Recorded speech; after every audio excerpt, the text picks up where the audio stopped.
Há pouco falava do Euromissionário. E repito, este não é o tempo das nossas ofertas.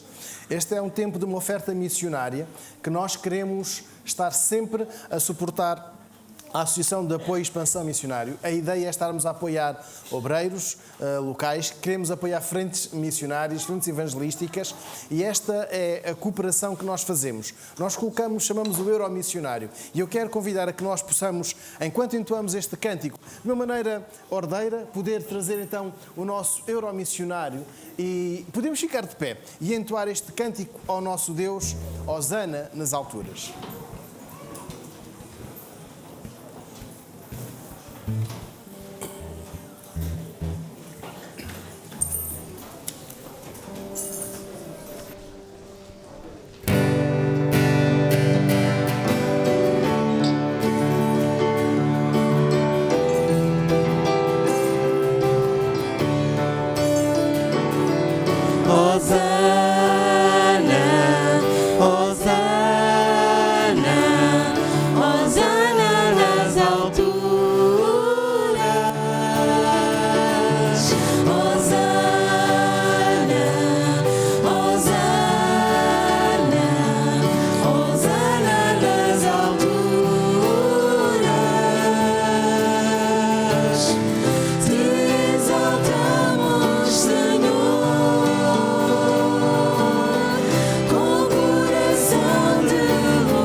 Eu vou convidá-lo a dirigir-nos numa palavra de oração, de louvor ao nosso Deus. Pai, estamos diante de Ti, quebrantados diante da Tua majestade, da Tua glória, do Teu poder, da Tua graça, do Teu amor. Estamos aqui reunidos como filhos Teus, como ovelhas do Teu aprisco, para Te adorarmos na beleza da Tua santidade. Que realmente, Senhor, prostrados diante de Ti, nós estejamos sensíveis à movimentação do Teu Santo Espírito, quer através dos cânticos, quer através da Tua palavra. E por isso colocamos no Teu altar, Senhor, a vida de cada um de nós como Teu adorador, a vida do grupo de louvor, a vida do Teu servo que vai apresentar a Tua palavra. Que este tempo seja efetivamente um tempo de encontro contigo, de encontro com aquilo que Tu queres fazer em nós e através de nós. E por isso, Senhor, nós exaltamos o Teu nome, cantamos, como dissemos, hosanas ao Rei dos Reis. Acompanha, Senhor, também todo o trabalho que está sendo feito através do Euromissionário. Te agradecemos por tanta e tanta coisa que, com tão pouco, Tu mobilizas, Tu multiplicas e Tu fazes obra. Que nós não percamos esta visão sobre a obra missionária e que cada um de nós seja um missionário, seja um evangelista, a começar pelo seu próprio lar. Nós oramos no precioso nome de Jesus, o nosso Salvador amado. Bem, nós vamos exaltar o nosso Deus. Vamos cantar louvores ao nosso Deus com este cântico, quão grande é o Senhor.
este Senhor maravilhoso, quer algo novo em nós, quer ver algo novo.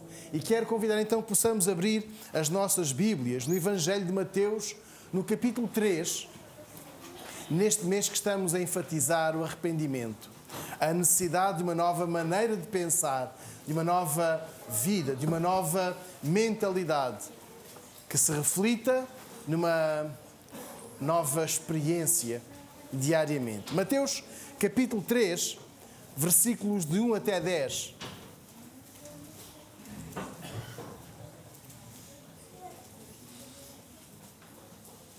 Mateus capítulo 3. Vamos prestar atenção à leitura da palavra do nosso Deus. E, naqueles dias, apareceu João o Batista, pregando no deserto da Judeia, dizendo: arrependei-vos, porque está próximo o reino dos céus. Porque este é o anunciado pelo profeta Isaías, que disse: voz do que clama no deserto, preparai o caminho do Senhor, endireitai as suas veredas. E este João tinha as suas vestes de pelos de camelo e um cinto de couro em torno dos seus lombos, e alimentava-se de gafanhotos e de mel silvestre. Então ia ter com ele Jerusalém e toda a Judeia e toda a província adjacente ao Jordão. E eram por ele batizados no Rio Jordão, confessando os seus pecados.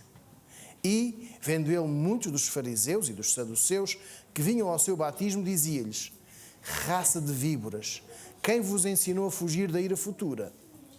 Produzi, pois, frutos dignos de arrependimento. E não presumais de vós mesmos, dizendo: temos por pai Abraão, porque eu vos digo que, mesmo destas pedras, Deus pode suscitar filhos a Abraão. E também agora está posto o machado à raiz das árvores. Toda a árvore, pois, que não produz bom fruto, é cortada e lançada no fogo.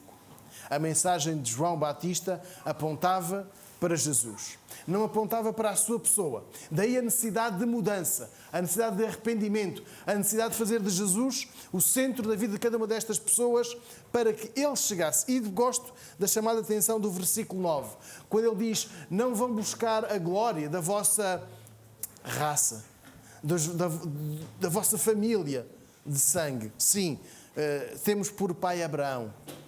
Versículo 9, mesmo destas pedras, Deus pode suscitar filhos a Abraão. Nós precisamos de olhar para este texto com toda a alegria, porque percebemos que Deus deseja ver em nós novas criaturas, pela fé, pela crença, pela aceitação no sacrifício do seu Filho Jesus. E é o que nós vamos entoar cantando este cântico: sou nova criação, porque não há mais condenação, porque estou em Jesus, o Senhor.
Levantamos a nossa voz, queremos anunciar o Salvador, queremos falar de Jesus. E enquanto nós entoarmos este hino, vamos levantar as nossas vozes para falarmos de Jesus. Quero convidar os nossos irmãos tesoureiros, o irmão Rogério e o irmão Lourenço, que nos auxiliem com o levantamento dos nossos dízimos e ofertas. E eu chamo a atenção a todos os presentes que nós, enquanto membros de igreja, temos esta responsabilidade de trazer sempre o sustento para que nada falte na casa do Senhor.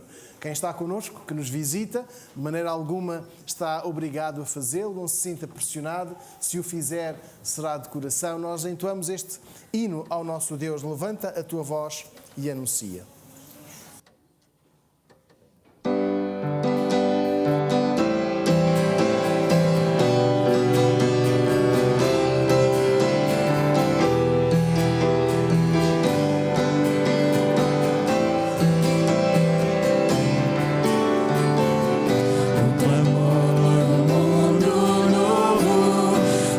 Nossa direção é a voz do nosso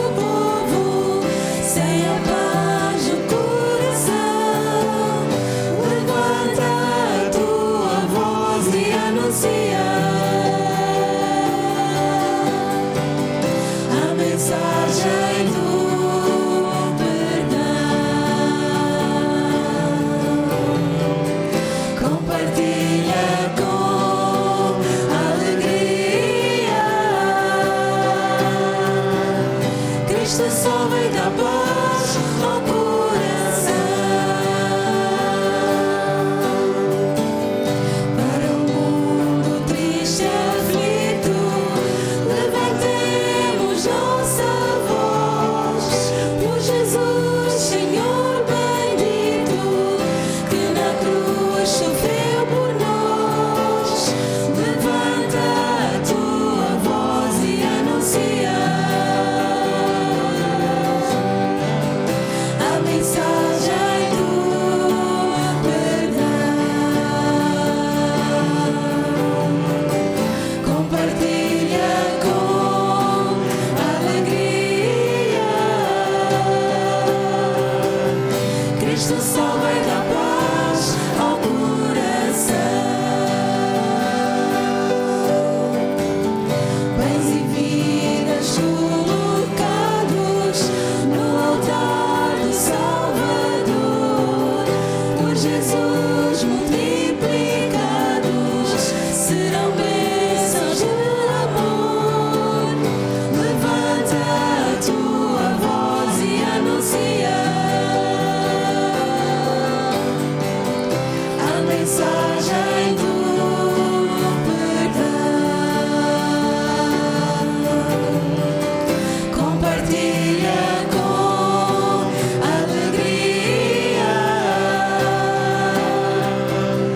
Cristo só vem dar paz ao coração.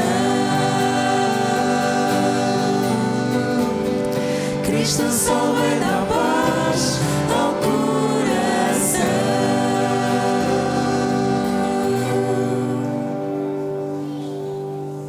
Convido então o irmão Lourenço que nos dirija numa palavra de oração ao nosso Deus.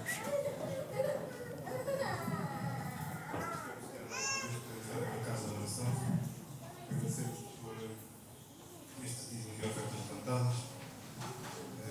Senhor, pedimos sabedoria para a tua igreja, para as empregadas da tua vontade, para a tua obra. Pedimos em nome do Senhor Jesus. Os irmãos têm a bondade de sentar. Nós vamos entoar um outro cântico ao nosso Deus. E vamos separar este tempo para que seja a preparação para um tempo de atenção à meditação, à palavra do nosso Deus. Vamos entoar este cântico. Hoje venho a ti.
Se olharem para o boletim, aqueles que receberam todos o boletim, têm um pedido de oração. Orar pelo João e pela Mafalda. Sim, é por ti, João. Eles estão de mudança amanhã ou hoje? Amanhã. É um dia inesquecível, dia 8 de julho. Não sei por que razão, mas vai ficar inesquecível. Eles vão para Miradeiro. E eu vou convidar que eles venham aqui à frente. Nós vamos orar por vocês. Vamos vê-los menos vezes, mas vamos ver-vos. O João disse que vinham cá fazer umas visitas e vamos ver-vos. Sim. O João não vem a falar nada do Gana, apesar de a Mafalda ter dito na quarta-feira que vieste cheio de amigos, mas é muito bom. E nós vamos orar por eles. E este casal é-nos muito querido e é um casal em quem nós queremos sempre investir. E os irmãos, orem por eles. Uma fase diferente agora da vida e um bocado longe de nós, mas sempre perto do nosso coração. Vamos orar? Pai do céu, somos-te gratos pela vida da Mafalda e do João. Agradecemos-te por tudo aquilo que tu fizeste nas suas vidas e certamente que continuarás a fazer algo de grande e de bom naquilo que eles são, em quem eles são. Leva-os em paz na viagem de amanhã, que esta nova etapa das suas vidas seja sempre abençoada por ti. Sabes o quanto os amamos e que vamos sentir saudades deles, mas também sabemos que eles serão uma bênção ali onde estiverem. Leva-os na tua paz e dá-nos sempre a alegria de saber do bom testemunho que eles dão. Em teu nome, Senhor Jesus, nós oramos. Amém. Que Deus vos abençoe. Obrigado, pastor. Até um dia destes. Está bem? Sim. Obrigada. Até já. Irmãos, vamos abrir as nossas Bíblias em Apocalipse, no capítulo 3.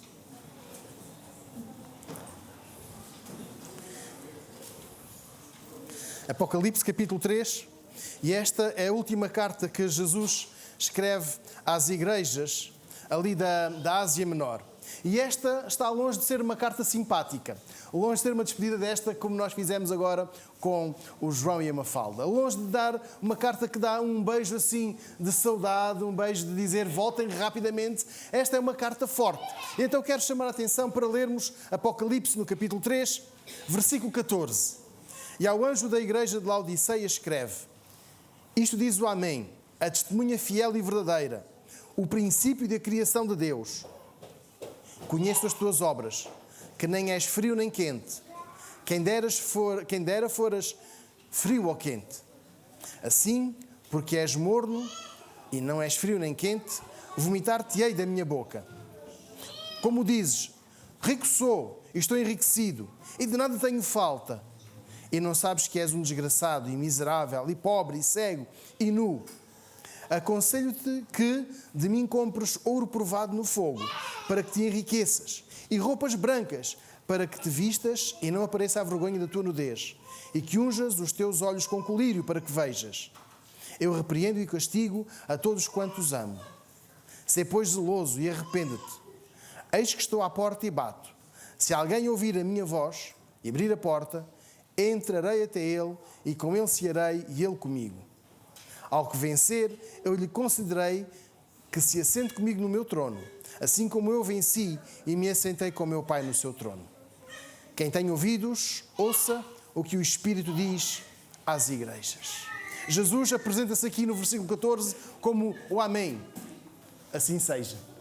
Aquele que é a verdade. Versículo 14, estamos a ler aquele que sabe tudo, aquele que confirma tudo. Quando nós encontramos a palavra amém, nós encontramos uma palavra de confirmação, que assim seja. É verdade. Quando nós oramos, nós, a meio de uma frase, quando um irmão ora, nós dizemos amém. Eu concordo. Que seja assim, Senhor. Que isto seja uma realidade, que seja verdade. E Jesus apresenta-se como o verdadeiro.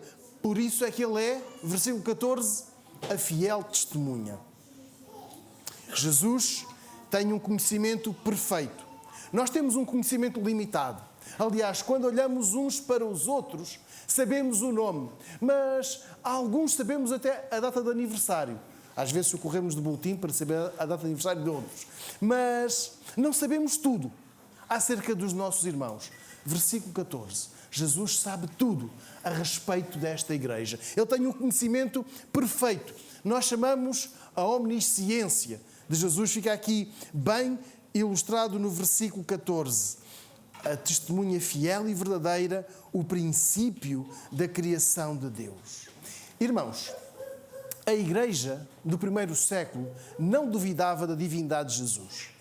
A igreja do primeiro século, estas igrejas que recebem estas cartas, não punham em causa que Jesus era Deus. Não duvidavam da natureza 100% humana e 100% divina do Senhor Jesus. Não tinham isto em dúvida.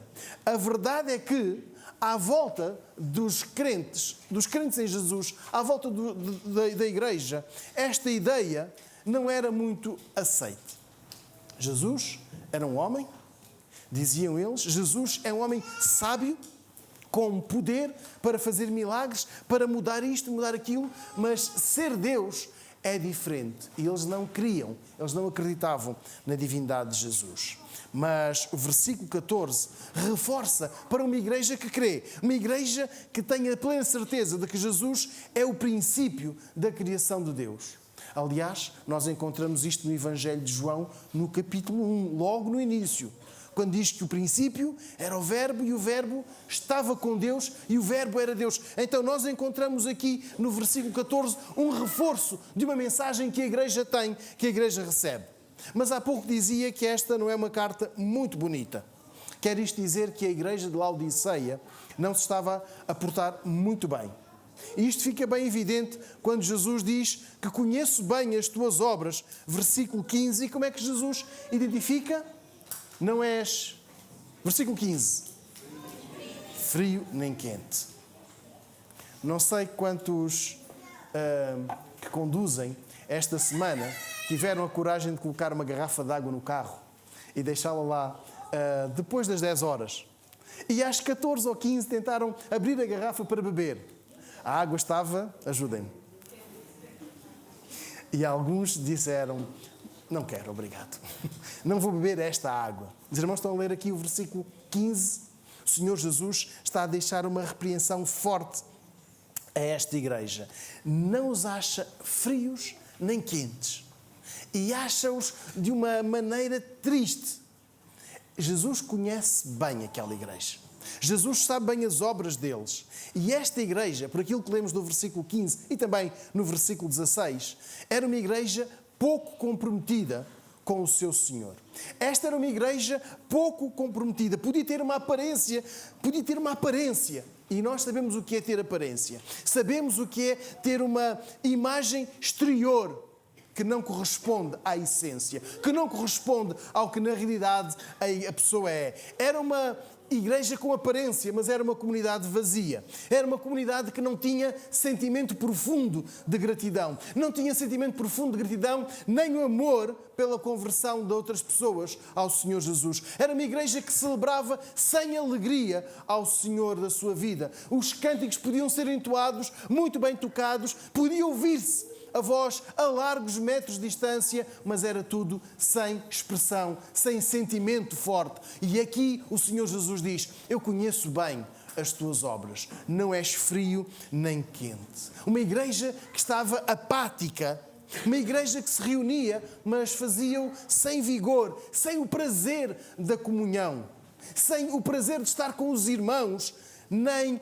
a grande satisfação de celebrar o sacrifício expiatório de Jesus em seu lugar. A celebração da ceia que nós vamos ter daqui a pouco não traz graça, não traz perdão, não salva ninguém, mas recorda-nos alegremente o corpo que o Senhor Jesus entregou em nosso lugar e o sangue que Ele derramou para apagar de uma vez por todas os nossos pecados. Aquela lista de pecados que nós tínhamos, que temos, que desde a humanidade, desde o início da humanidade temos, existe. Pois bem, o Senhor Jesus pagou. E aquele sangue não ficou nas mãos do diabo. Aquele sangue foi para que o Pai pudesse então ficar tranquilo, em paz, porque o Pai não pode ter comunhão com o pecado. Isto alegra-nos, isto motiva-nos. Mas esta igreja em Laodiceia não se emocionava muito com isto, não se interessava muito. Era uma igreja, versículo 15, não era fria, porque estava lá, mas também não era quente, porque não vibrava com Jesus. Jesus, agora olhando para o versículo 16, assim, porque és morno, e não és frio nem quente, vomitar-te-ei da minha boca. Jesus, versículo 16, diz que aquela igreja é uma igreja morna. Não tem vida, não tem pujança, mas está lá. E o que é que acontece? Versículo 16, Jesus diz que... Como diz? Os irmãos estão a ler o versículo 16? Como diz? Vomitar-te-ei da minha boca. Há aqui uma rejeição clara por parte de Jesus. Há uma rejeição clara por parte de Jesus em relação a esta igreja. Dizia há pouco que quem durante a semana colocou uma garrafa de água destas no carro e a deixou depois das 10 horas e às 15 tentou bebê-la, os que tiveram a oportunidade cuspiram a água. Porquê? Porque estava quente. Aliás, não estava quente, estava estragada. Nós dizemos estava estragada. Versículo 16. Quando nós vomitamos, é porque algo nos faz mal, nos cai mal. O nosso organismo rejeita. Versículo 16. Jesus está a dizer que rejeita. Rejeita a atitude daquela igreja. Rejeita a apatia. Não é por ser uma igreja fria, não é por ser uma igreja quente, mas é uma igreja apática. E Jesus diz aqui no versículo 16 uma palavra muito dura: vomitar-te-ei da minha boca. A igreja em Laodiceia teve muitas oportunidades de se arrepender. A começar por estas palavras. A igreja podia ter aproveitado a oportunidade e dizer: vamos mudar. Vamos mudar porque este não é o estilo de vida que agrada ao nosso Senhor. Este não é o caminho que o nosso Deus quer. Mas a igreja permaneceu no seu estado de letargia espiritual. Não quis celebrar com alegria ao Senhor da vida. Não partilhou com sinceridade, com intensidade a mensagem da salvação. E a igreja de Laodiceia foi definhando. Foi definhando. E foi desaparecendo. Ser morno, no caso que Jesus está aqui a falar no versículo 16, ser morno é ficar igual ao que se era antes de conhecer Jesus. Ser morno é participar nos cultos sem paixão, sem ódio, mas sem paixão. É participar nos cultos sem amor. É termos a oportunidade de dizer quão grande é o Senhor e estarmos cabisbaixos, ou estamos alegres e cantar sem expressão de alegria, sem ter satisfação em louvar a Deus. Nós estarmos a pedir, Senhor, levanta a minha voz. Dizermos aos nossos irmãos, levanta a tua voz e anuncia. Pedirmos ao Senhor, capacita-me para falar. E depois Deus coloca-nos diante de outras pessoas e nós não falarmos. Hoje na classe da Escola Bíblica Dominical dos Adultos, ficámos em Romanos no capítulo 1, no versículo 8, quando Paulo diz que dava graças pela vida daquela igreja porque a fé deles se fazia ouvir. E a pergunta era, quem ouviu falar da tua fé? Quem ouviu falar da tua fé? Quem ouviu do teu bom testemunho? E isto serve para a igreja de Laodiceia porque ninguém. Eles não estavam a ter esta expressão de contentamento, da partilha da fé, da partilha da mensagem que tinham recebido pela graça, a salvação pela graça. Pois bem, irmãos, eles não estavam entusiasmados por celebrar Jesus. Eles não estavam entusiasmados por falar da salvação que tinham, do perdão que recebiam. Eles não o faziam. Versículo 16. És morno. Eles não eram crentes fervorosos no ensino. Eles não eram fervorosos na evangelização. Eles não eram fervorosos na adoração. E Jesus não estava a ver a alegria na vida daquelas pessoas. Para a igreja de Laodiceia, a vida continuava igual. As mesmas rotinas, os mesmos hábitos, mas Jesus não fazia diferença. Estavam lá, criam, e nós olhamos e dizemos, pastor, o importante é crer. Nós precisamos de acreditar, e nós acreditamos em Jesus. Versículos 15 e 16. Cuidado com a temperatura que nós temos. Nem és frio, nem és quente. És apático. Esta mensagem é de um forte aviso para mudar alguma coisa nas nossas vidas. Nós vibrarmos com a salvação. Nós vibrarmos, nós sentirmos grande alegria, grande satisfação por sabermos que não vamos mais caminhar para o inferno, mas que pela obra de Jesus, pela morte e ressurreição de Jesus, nós agora estamos salvos. E então fica um aviso para nós. Que temperatura é que nós estamos a revelar? Qual é a intensidade da nossa relação com o nosso Senhor? Fria, quente ou apática? Indiferente. Jesus faz alguma diferença? Jesus faz toda a diferença no nosso dia-a-dia? Jesus tem sido o fator de diferença na nossa vida? Jesus tem sido o estímulo que nós precisamos para viver dias complicados. Dias difíceis, dias de exames, dias de provas na universidade muito complicadas, dias de frustração familiar ou profissional, dias com alguns problemas, com graves problemas de saúde. Jesus tem feito a diferença para nós encararmos estes problemas? Eu quero, irmãos, que possamos olhar atentamente para o versículo 16 e sentir o alerta, a chamada atenção de Jesus para a nossa vida. Assim, porque és morno, e não és frio nem quente, vomitar-te-ei da minha boca. Cuidemos que isto nunca se passe connosco.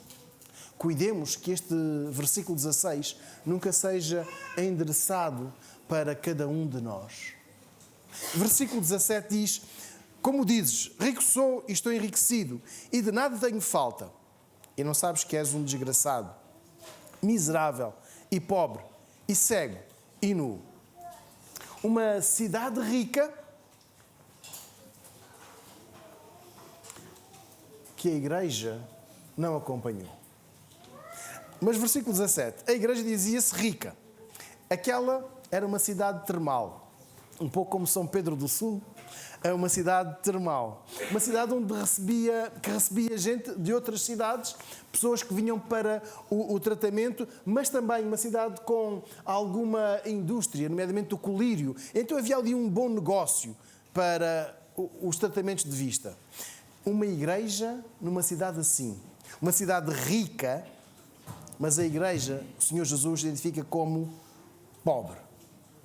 Aliás, nós olhamos com atenção para o versículo 17 e Jesus diz assim, e não sabes que és um desgraçado, miserável. E Jesus não está apenas a dizer que esta é uma igreja pobre.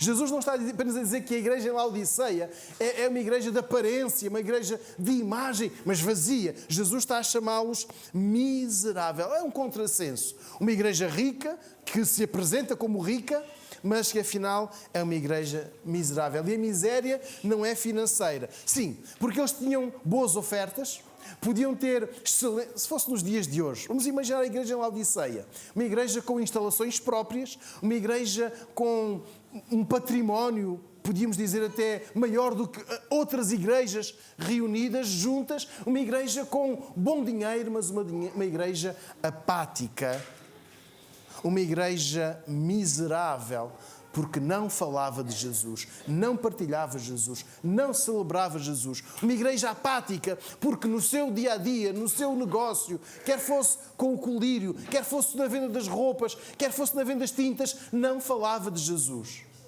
E isto é uma igreja miserável. Uma igreja que não sabe, não tem alegria em partilhar o Salvador. Versículo 17. Jesus diz mais: pobre, cego e nu. E esta é uma caracterização da pobreza, da miséria espiritual em que aquela igreja se encontrava. O livro de Atos dá-nos a conhecer um casal extraordinário. Áquila e Priscila. Eles foram, eu dizia um casal extraordinário, porque eles eram mensageiros, porta-vozes da mensagem da salvação, e um dia encontraram-se com um homem chamado Apolo. E Apolo era um crente com uma capacidade oratória espetacular, extraordinária, mas este Apolo só conhecia o batismo de João, só estava consciente até ao ministério de João Batista. E sabem o que fizeram Áquila e Priscila? Chamaram Apolo à parte, não expuseram, não o envergonharam publicamente, mas disseram: vem cá, vamos fazer um aconselhamento contigo, um discipulado contigo, e vamos instruir-te no conhecimento do Senhor Jesus. E este homem, Apolo, recebeu com agrado a formação que o casal lhe deu. É exatamente o inverso do que aconteceu com a igreja de Laodiceia. Tinha todas as condições e não as aproveitou. Apolo teve uma, dada por aquele casal, e aproveitou-a. E continuou a desempenhar o ministério para o qual Deus o tinha capacitado, para o qual Deus o tinha chamado. Mas os crentes de Laodiceia, versículo 17, eram miseráveis, porque tinham mais conhecimento e nada faziam com isso. Os crentes em Laodiceia tinham mais oportunidades, tinham mais conhecimento, tinham tantas e tantas pessoas, tantos e tantos dias, tantos e tantos momentos para expressar quem Jesus era. E eles não avançavam. Eles não permitiam que as suas vidas mudassem. Ainda assim diziam-se crentes. Não se envolviam na adoração, na expressão alegre da celebração do Senhor Jesus. E ainda assim diziam-se crentes. E este é o estado de um miserável. O miserável não é aquele que não tem. O miserável é aquele que tem a possibilidade de viver muito bem, mas opta por viver muito mal. Nem todos nós vamos ter muito dinheiro até ao final das nossas vidas. Nem todos nós vamos ter 3, 4 casas, vamos ter automóveis, barcos, aviões, helicópteros que nos permitam viajar um pouco por todo o mundo, ou estarmos a fazer viagens somente a viver no verão, uns meses no hemisfério norte e outros meses no hemisfério sul, e aproveitar. Mas, irmãos, isso não é ser miserável.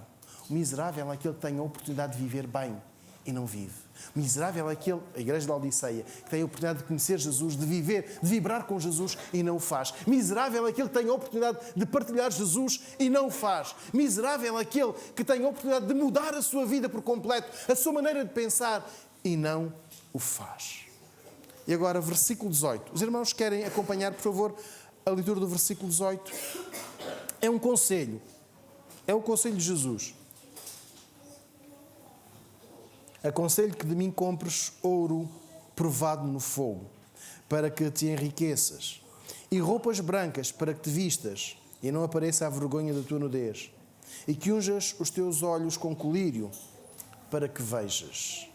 Este é o conselho de Jesus. O ouro também era explorado na região, mas não era esse ouro que Jesus se referia. O versículo 18 fala aqui do ouro refinado no fogo, ou seja, um ouro puro, um ouro capaz de tornar qualquer pessoa rica. E a riqueza outra vez, não era material. A riqueza de que fala aqui o versículo 18 é a vida eterna. O colírio dizia há pouco que era uma fonte de riqueza daquela cidade. Aquelas pessoas que negociavam com o colírio, que nos dias de hoje seriam as óticas de Laodiceia, as pessoas que negociavam e que sabiam, ainda assim precisavam de um colírio espiritual. O colírio que lhes permitisse tirar aquela gordura e ver a condição espiritual em que se encontravam. Certa vez, o profeta Eliseu viu a sua casa cercada dos exércitos da Síria. E o seu moço, Geazi, quando abriu a janela e viu aquilo, pensou: vamos morrer, estamos perdidos. E foi chamar Eliseu. E Eliseu disse: tem calma, mais são os que estão connosco do que os que estão contra nós. Mas o seu moço não conseguia ver porque ele só via os militares inimigos. E Eliseu pediu ao Senhor, pediu a Deus que abrisse os olhos de Geazi. E então este homem pôde ver como Deus é muito mais forte do que os exércitos inimigos. E é aqui que Jesus quer chegar, no versículo 18. Vem buscar o colírio. Não é o colírio para a vista física, mas é para a vista espiritual. Para que percebas onde te encontras e mudes para melhor. Versículo 18 é o conselho. Jesus não obriga a igreja de Laodiceia, não força a igreja de Laodiceia a mudar a sua condição espiritual. Contudo, ele chama a igreja: mudem, mudem. Esta carta é um sucessivo convite, um extenso convite ao arrependimento. A palavra arrependimento significa mudança de pensamento.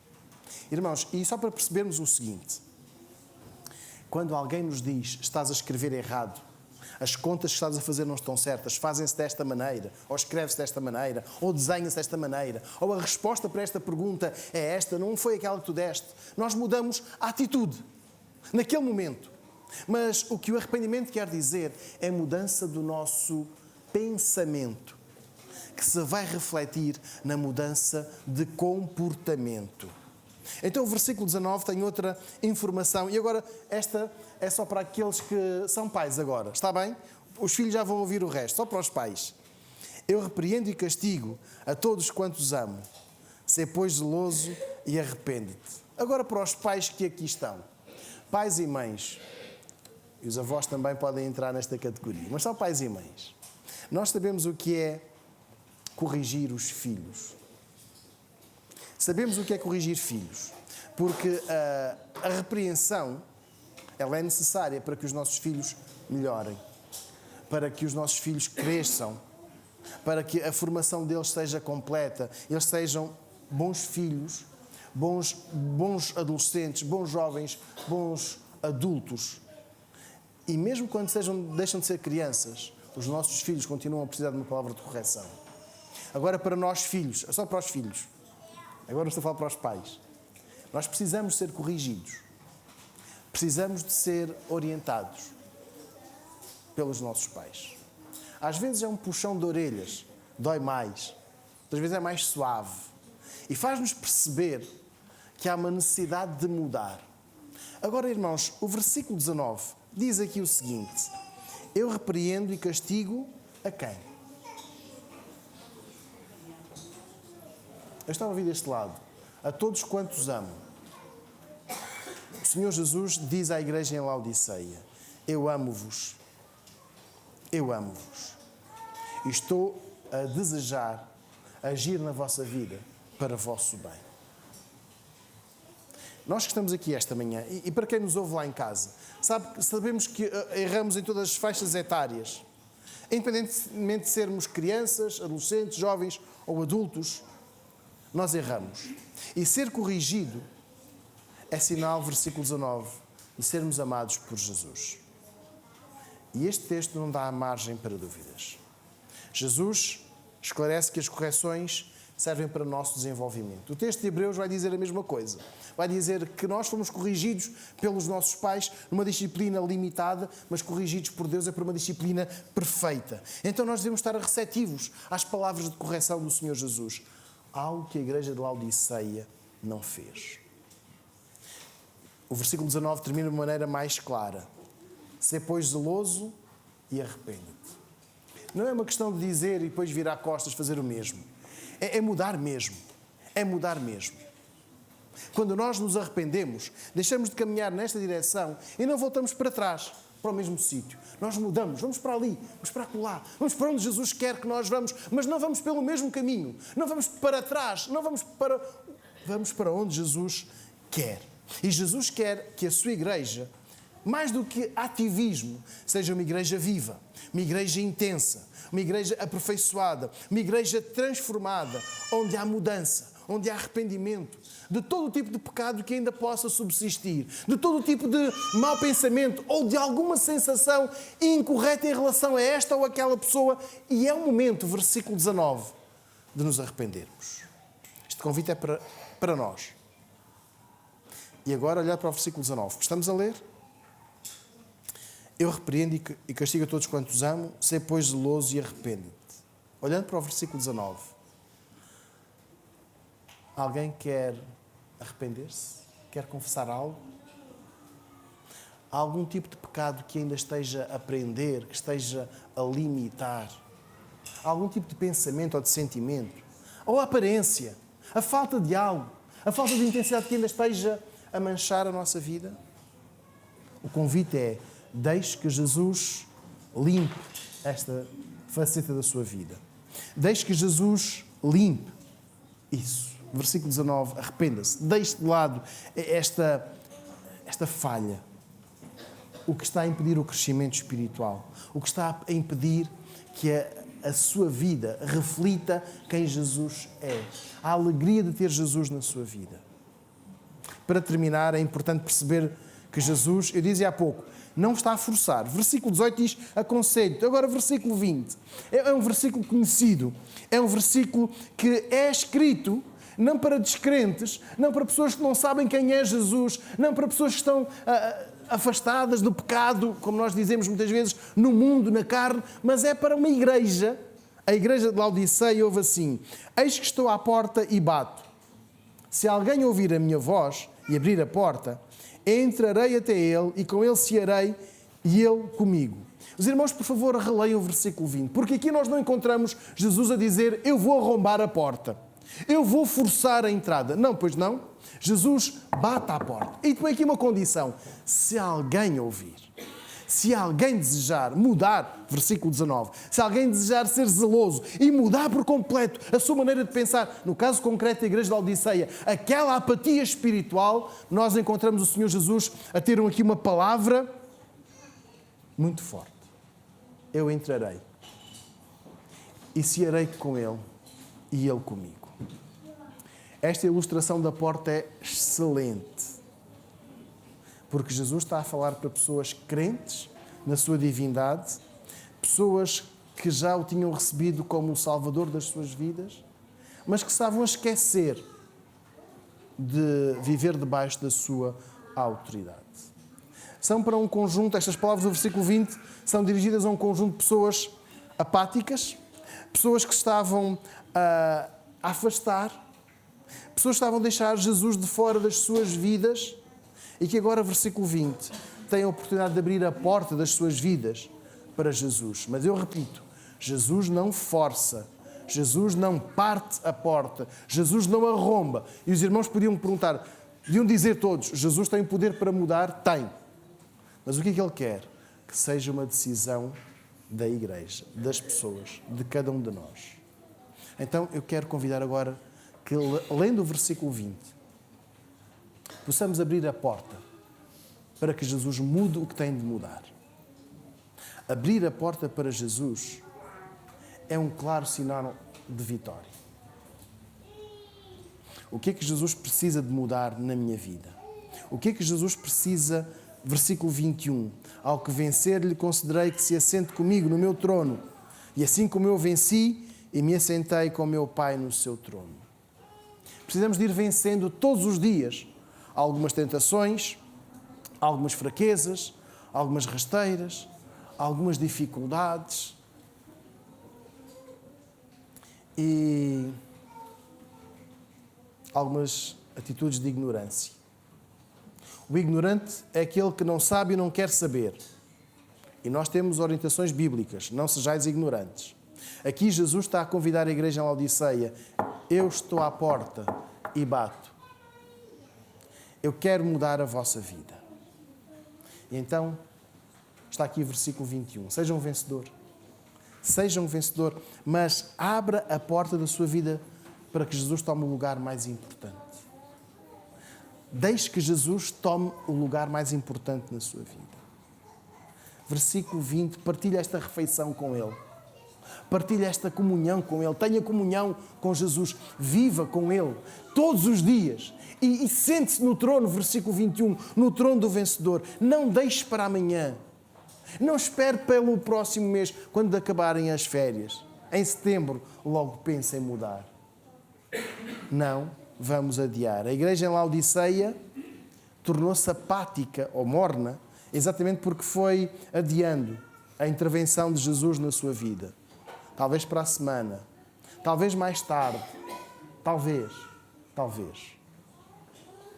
A igreja do Senhor Jesus não tem talvez. E vamos olhar para o versículo 20. Eis que estou à porta e bato. E Jesus diz que bate. Ou seja, Ele está a pedir para entrar. Ele não está a forçar. Versículo 21. Ele diz que quem vencer, quem o aceitar, será vencedor e ficará sentado no trono como Ele venceu e está com o Pai. E agora, terminando o versículo 22. Quem tem ouvidos, ouça. Quem tem ouvidos, ouça o que o Espírito diz às igrejas. Irmãos, vamos ouvir Jesus? Vamos permitir que alguma coisa mude em nós? Antes mesmo de celebrarmos a ceia, antes mesmo de o pão ser distribuído e os cálices serem distribuídos. Os irmãos, eu volto a repetir, este pão é pão e vai ser sempre pão. Vai manter-se pão. Este pão não nos vai dar graça, não nos vai perdoar, não nos vai tornar mais santos nem mais perfeitos.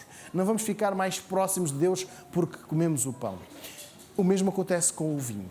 Agora, o que é que este memorial é? Uma recordação do sacrifício que Jesus fez por nós. A mudança que Ele operou na nossa vida. A mudança que Jesus faz em nós a ponto de mudarmos por completo de uma vida que caminhava para a morte para uma vida que agora caminha em direção à vida, uma vida eterna, uma vida sem fim. Eu quero convidar a todos os que aqui estão esta manhã, que um dia aceitaram Jesus como o Senhor, o Salvador das suas vidas. Versículo 22, que ouviram atentamente o que o Espírito lhes diz. Aqueles que deram testemunho público da sua fé através do batismo, morrendo simbolicamente para a velha natureza e passando agora a viver para o Senhor e Salvador Jesus. E que estão em comunhão com o seu Deus e com a sua igreja. Que possam participar connosco neste memorial. Este é um memorial. Não deve ser banalizado. Não deve ser sacralizado. Mas deve ser tomado, como diz 1 Coríntios, no capítulo 11, com todo o respeito e uma análise interior. E antes mesmo de nós tomarmos o pão e o vinho, eu quero convidar que possamos orar. Vamos falar com Deus. Se há alguma coisa precisamos de nos arrepender, confessemo-lo agora. Se há alguém que nós precisamos de procurar para ultrapassar todo o diferente, possa ser feito no nosso interior. Vamos orar. Na Tua presença nesta manhã, Senhor, em que recordamos com alegria o sacrifício que fizeste em nosso lugar, para nos perdoar, para nos salvar.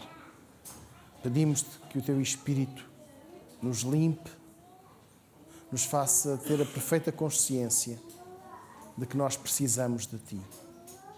Aquilo que estiver de errado em nós, limpa, muda, apaga. Pedimos-te, querido Espírito, que em cada momento nos convenças de que precisamos mais e mais de Ti. Oramos em Teu nome, Senhor Jesus. Amém. Quero convidar os irmãos diáconos que nos auxiliem com a distribuição dos elementos, enquanto nós vamos entoar a primeira estrofe do hino 42 do cantor cristão Pão da Vida. A letra pode estar projetada, João. Antes de nós começarmos a cantar, irmãos, a letra diz: pão da vida, pão dos céus é o meu Jesus. Para aqueles para quem Jesus é realmente o pão da vida, participe. Para quem ainda não fez de Jesus o Senhor, o Salvador, aceite o desafio, faça. Quem ainda não se decidiu por dar o testemunho público da sua fé através do batismo, que o faça. Quero convidar o irmão Slava que nos dirija uma palavra de oração dedicada ao Senhor os elementos. Pai nosso, obrigado por esse dia, obrigado por podermos estar em comunhão com os irmãos, obrigado por podermos outra vez celebrar aquilo que tu fizeste na cruz. Obrigado por aquilo que tu fizeste por mim e por todos nós. Obrigado que nós podemos participar naquilo que tu fizeste. Agradeço-te por esse amor que deste a todos nós podemos ser os teus filhos. Por nome de Jesus. Amém. Então, enquanto somos servidos do pão, nós iremos entoar a primeira estrofe do hino 42, Pão da Vida.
Traz paz, é Ele que nos traz a vida eterna e é Ele que faz de nós novas criaturas.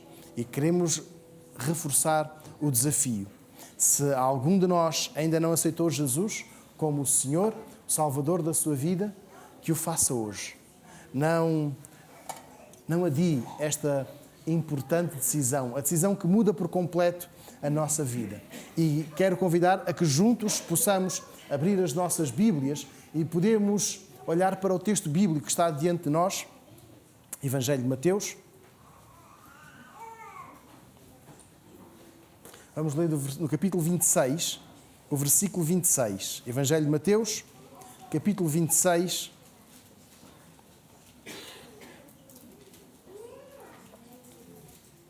Diz assim o versículo 26. E quando comiam, Jesus tomou o pão e, abençoando-o, partiu e o deu aos discípulos e disse: tomai, comei, isto é o meu corpo. Em memória do Senhor Jesus, tomemos juntos o pão.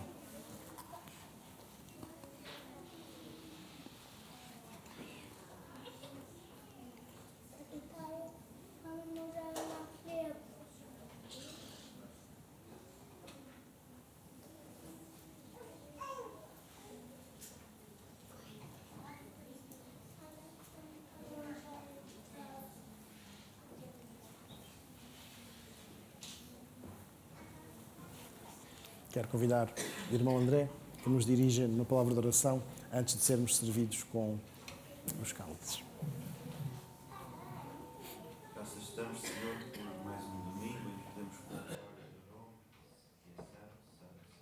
Nós agradecemos, nós louvamos o teu nome, porque tu enviaste o Filho para que de forma humilde e obediente à tua voz, Pai, ele pudesse morrer pelos nossos pecados. Obrigado, porque através do sangue do Senhor Jesus Cristo nós temos uma vitória eterna, Pai. E nós te agradecemos porque através do seu sangue nós temos uma vida nova, uma vida completa. Pai, louvado seja o teu nome. Em nome de Jesus. Amém. Os cálices, enquanto entoarmos a segunda estrofe deste hino, Pão da Vida.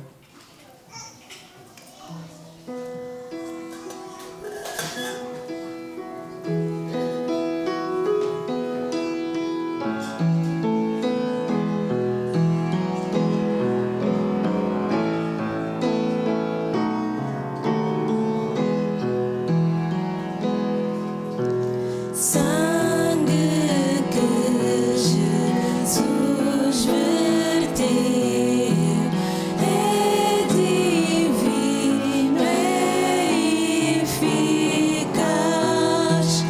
Este sangue ao coração, força, amor e vida traz. Este sangue ao coração, força, amor e vida traz. Sangue que Jesus verteu é divino, é eficaz. Este sangue ao coração, força, amor e vida traz.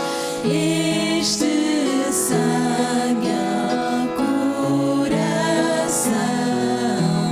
força, amor e vida traz.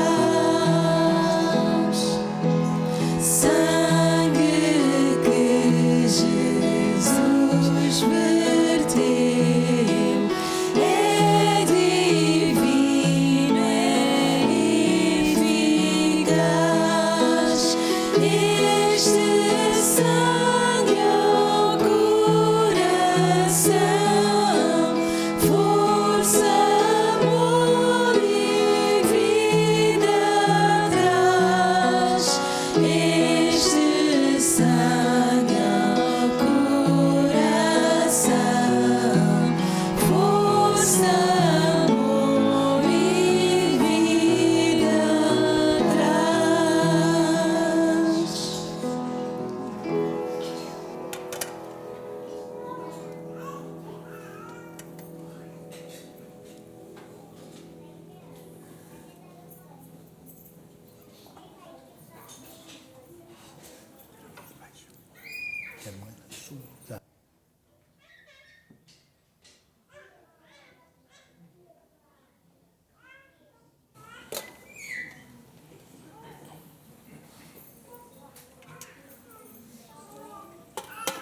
Vamos abrir novamente as nossas Bíblias no Evangelho de Mateus, recordando aquele momento em que o Senhor Jesus está com os seus discípulos. Mateus capítulo 26, agora lendo o versículo 27 e 28.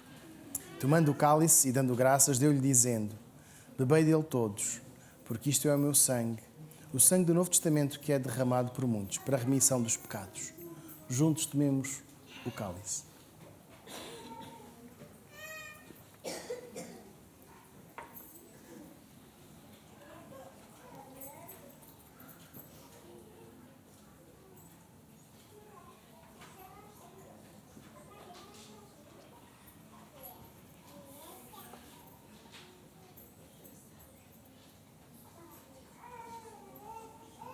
Vamos poder ficar de pé e entoar a última estrofe deste hino 42, enquanto os cálices são recolhidos, nós podemos celebrar e continuar a celebrar ao nosso Senhor, entoando-lhe a terceira e última estrofe deste hino, Pão da Vida.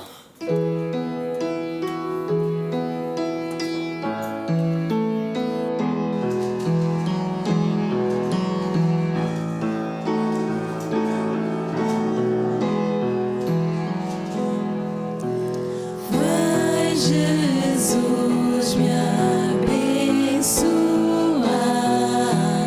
enche-me de ti, Senhor, pois almejo te servir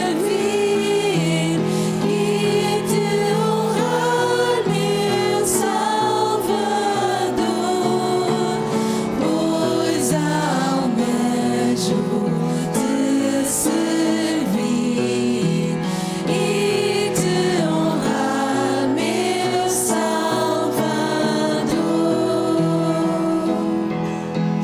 Vai, Jesus, me abençoar, enche-me de ti, Senhor, pois almejo te servir e te honrar, meu Salvador,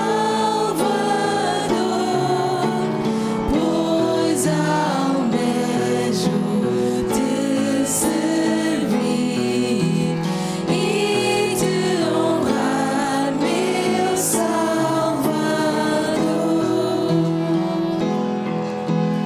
Vai, Jesus, me abençoar,